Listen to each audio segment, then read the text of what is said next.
BBC Radio 1. So it's a very hot day in New York City, a glorious hot day, but thank goodness we are in a very beautifully air-conditioned studio. And I say we because I'm sat with Taylor Swift. Hello. Hi, welcome to New York. Thank you very much for having me. You are here to kick off Live Lounge Month 2019. It's a bit of a big deal, Taylor. It's a big deal for me too. I'm really excited. Well, we're so happy to have you back. It's been quite a while since you gave us the Live Lounge. And yeah, you're bringing us to New York. What is it about this city that you love so much? I think my favorite thing about this city is that in other towns or cities or whatever, things feel very spread out. But because of something about the New York, everything being on top of each other, like the night falls together. Like in LA, I love LA, but you have to plan out exactly what you're going to do. You have to park your car. You have to tell your friends where to meet you. Then you figure out where you're going to go next. Then you have to get organized. It seems like there's just this magic about the city where a night just falls together and then you end up somewhere else and you end up somewhere else, then you end up somewhere else. It doesn't seem like it happens that much anywhere else. London, it happens a bit. London's pretty cool. London's pretty great. When you first landed here, did you have that sort of cliche feeling? It was like, wow, I've made it. I can be anyone. I'm in New York. That cliche feeling was literally my entire personality for like a year. when I would be like walking down the street in New York, I'd be like, I'm going to get my groceries in New York because I'm just a girl in a big city. Like I just was fully inspired by the whole thing. Like I don't think you should ever have to apologize for your excitement just because it's like, I don't know, just because something's cliche doesn't mean that it's not something that's awesome. True. What people call, supposedly cheesy, it's just joy, isn't it? Yeah, like the worst kind of person is someone who makes someone feel bad, dumb, or stupid for like being excited about something. No, I hear that. Well, worst type of person. I'm excited to be here. Good, yes. Just so you know. I'm not going to make you feel bad for that. Please don't. Well, look, congratulations anyway, because I know you're excited because your album, Lover, is #1 in the UK. It's #1 pretty much everywhere at the moment. It's been a really, really good time, with this album. How satisfying does it feel for you to have this album be #1, but the first album that you legally own? This is all your baby. How good does that feel? It's the best. It's literally the most satisfying feeling in the world to own this record, to know that, this is something that I've always written all my own music. I've always made all of my own decisions. I've always curated absolutely everything about what I do.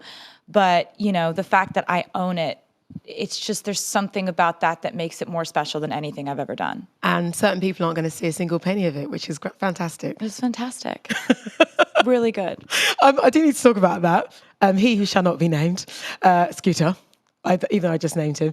I did it. I went there. But look, it's been really interesting to sort of see how this whole thing has played out, because look, people will see stuff on the blogs, on Twitter, whatever, like, oh my God, the drama, the hype, it's crazy. But this is your life. This is something that you are fully experiencing. Have you actually found sort of, peace in everybody knowing your side of the truth? Yeah, for sure. I know exactly what happened. I think if you look at what happened, it's very obvious. It's just right there. Yeah. But I choose to look now at the positive of getting to go back in and re-record all my own music, that, I get to go back and revisit these moments of my life. At the time that I recorded these songs, I didn't know what they were going to grow up and be. So it's actually really beautiful to get to go in and re-record this music that now I know how much it means to the fans. So I'm choosing to look at the excitement part of it. Am I happy it happened? Absolutely not. Mm-hmm. Am I ever going to be happy it happened? No. Mm-hmm. But I'm going to choose to redo all my music and be excited about that. But which is great, because I think it just shows that, you can have that level of agency no matter where you are in the industry. Like, it's okay to kind of, attempt at least to take back some control. Yeah, if you're the writer of your own music, that's why I always encourage new artists, write. Become passionate about writing. If you can at all, please write your music, because it's the only way that your rights can't be taken away from you in the music industry as it stands. Right on. I mean, the last time I saw you, we were getting ready for a big weekend. Me and Greg were introducing you on the main stage, and you were about to bring the Reputation tour to the UK. Now, that kind of era of your life, like lyrically, it was, and thematically, even just looking at all the visuals, it was quite dark. You had the whole snake motif. You had a lot to say, had a lot to get off your chest. How much of a different person do you feel compared to Reputation Taylor to Lover Taylor?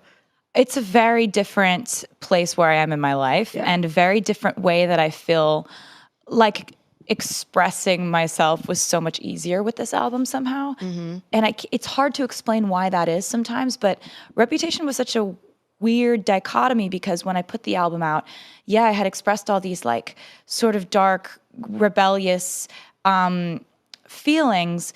And then when I went on tour, like it's almost like that changed those feelings for me. Like the tour part of it, like when I'm like standing on stage at Wembley and looking out at that crowd, like those moments were what made my life like pastel and glittery again. Yeah. You know, so it's strange to have an album that seemingly on the face of it, on the surface, seemed very dark. There was like a secret like double meaning of that album in that there were a lot of love songs about what my actual life looked like, you know? But now I get to make this album Lover that's just like, for me, this album is freedom in every single way.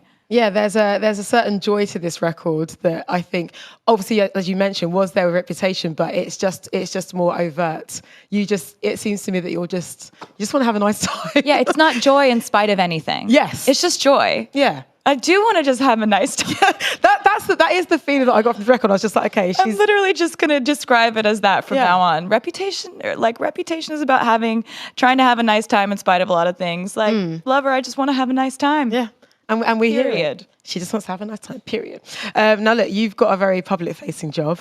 You are this singer that everybody knows. You are somebody that is spoken about whatever your intention is. Like I said to my producer earlier, you could tweet the word hello, right? And the Swifties would be like, yes, Queen, she said hello. But then somebody could be like, passive aggressive. Why is she saying hello, petty? Queen? Why did she do that? Yeah.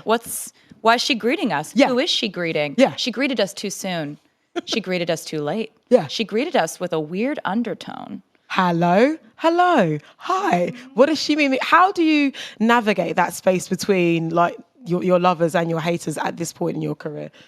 Oh, I think that one thing that the Reputation era of my life per se did for me was it taught me that I can live my life without any public approval and still have a really, really wonderful life. Yeah. And still want to make music and still want to connect with my fans. And like my love of music and my love of what I do and my ability to carve out a life of my own within that is a possibility. Yeah. You've been doing this for about 13, 14 years now. You've seen how social media affects fandoms. Do you put pressure on yourself to kind of live up to that? Because people want so much from you. You know, they don't want just an autograph anymore. They want a selfie. They want you to talk to them on live streams. They want exclusive content. How have you managed to adapt to that? I'm good with all that stuff because I've always been like, that part of the job is fun. Like, I remember when I first got a record deal, I went to Nashville and I was like, you guys don't understand, like the internet's gonna be a big part of music. Like, I have a MySpace and I have all these followers on MySpace and these people listen to my music on there and they're like, what? Like, all we need is radio and CD sales. And I'd be like, I'm pretty sure this is gonna be a factor. And so you just never know what's going to happen. Like there's always, every new album release is different because there's always a new platform. There's always a new, way to have people experience your music. I find it interesting. I'm not like going to sit here and ever be the person that's like, it was only good the way it was when I started. Like, no, it's great. It's good now. Like, I like the fact that people can experience music in whatever way fits their life. And like, it's kind of awesome to have that insight of like, wow, I've seen so many things change in the last 15 years. And that's cool. It's not like daunting and weird and terrifying. Especially when it comes to using your voice. Because, I wanted to talk about how you use social media to get everything across, not just your music, but your views. You've been a lot more outspoken, like notably over the past kind of 3 or 4 years. Like I remember in 2018 when the midterm elections came through, I tweeted that owl emoji that turns around like that. Saying, okay, Taylor Swift is moving with some Dixie Chicks energy. Well, all right. Because I think a lot of people like didn't see it coming, and it's something to be applauded because you had been notably sort of quiet in people's eyes about where you leaned or what you thought politically. Like, were you worried about any backlash, or did you come to a point of indifference? I wasn't worried about backlash because I think at a certain point it's about right and wrong. And I think that I've always wanted to go directly to fans, to people who care about my music when I talk about something. Like, so when you have like a Tumblr blog or an Instagram post that can reach that many people, like we have some really, really important times coming up. Like this is the most imperative time in our political history, I think, coming up for us in America. And so I just want, you really can't care at a certain point if you're gonna be honest about what you think and how you feel and what you believe in. Like, it's just, you have to, I think, put it out there and then just log off. So that's what I do.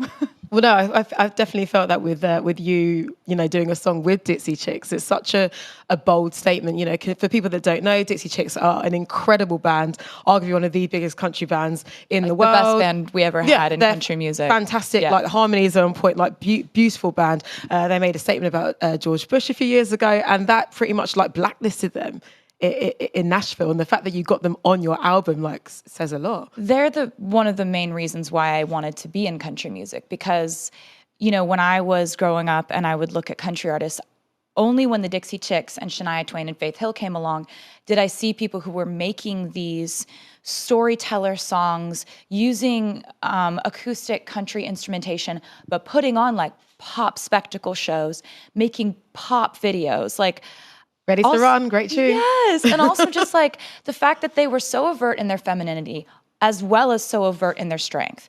Like, sometimes people get those things confused and think those elements to a woman are mutually exclusive, but they were so firm, so bold, also so feminine when they wanted to be.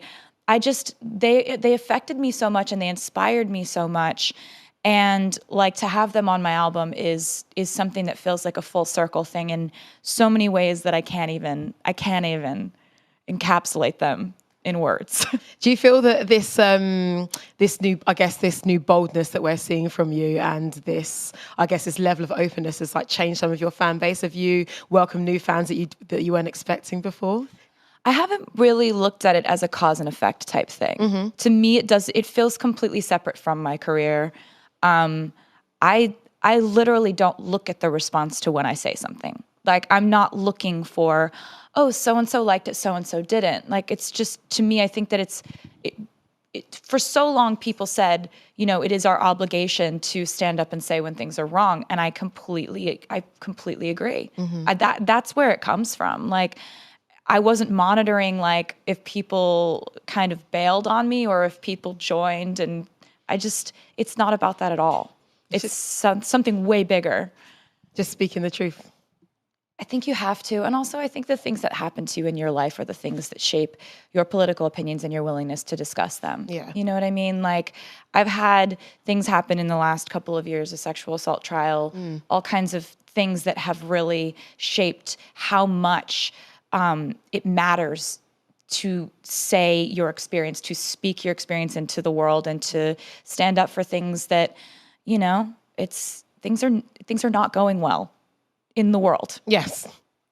Not saying that and not kind of having a call to action, like for voting. Like, I always want there to be a call to action for people to educate themselves on our system of government.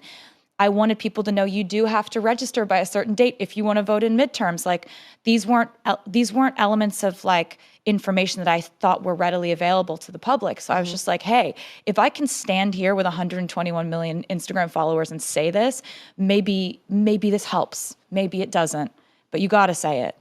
Let's talk about London Boy. So this track mentions many places in the glorious city of London. We're talking Hackney, we're talking Camden, Bond Street, Highgate. Now, logistically, I just want to kind of get around the lyrics of this song. Now, was this supposed to be all in one day? And if so, how does Taylor Swift get around? Do you have an Oyster card? This is supposed to be over the course of 3 years. Okay, I was like, somebody told me like they think that you're talking about one day, and I was like, oh no, yes, you'd never make it. Right, you wouldn't make it. So categorically, it's over the space of 3 years. Yeah, you'd make it in 3 years. Okay, got it. Okay, that's good to know, because I was thinking, how does she do that? Oh my God. All in one day. That's good to know. And the other line about not threatening, babe, don't threaten me with a good time. Was that inspired by Gemma Collins? She's a big reality TV show star in the UK. No, it's just something that some of my British friends say all the time. Right, babe, don't threaten me with a good time. And they say it exactly like that. So forgive the impression. I'm glad we got those hard facts down on camera. Now, Taylor, you are about to kick off Live Lounge Month. Can you let us know what those songs are? All right, I will do it. So the first song is London Boy. We've done sort of a stripped down acoustic version of it. And I've never played this song live before, so this is the debut. Fantastic. We're doing an acoustic version of Lover, which is probably my favorite song I've ever written. That I'm so proud of that song. Next, we're doing an acoustic version of The Archer, which is another song off of Lover. Next, we're doing my cover song, which is a song by Phil Collins called Can't Stop Loving You. I just think it's so beautiful. And Phil Collins is just like icon, legend, you know. But basically then I'm doing a song called Holy Ground, which is off of an album of mine called Red.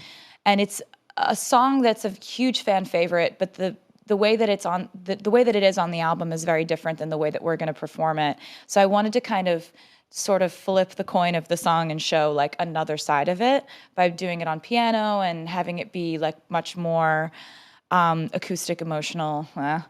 And then the last song we're doing is You Need to Calm Down. But of course. So that's what's on the menu for today. That is a good looking menu. Thank you. Chef's kiss.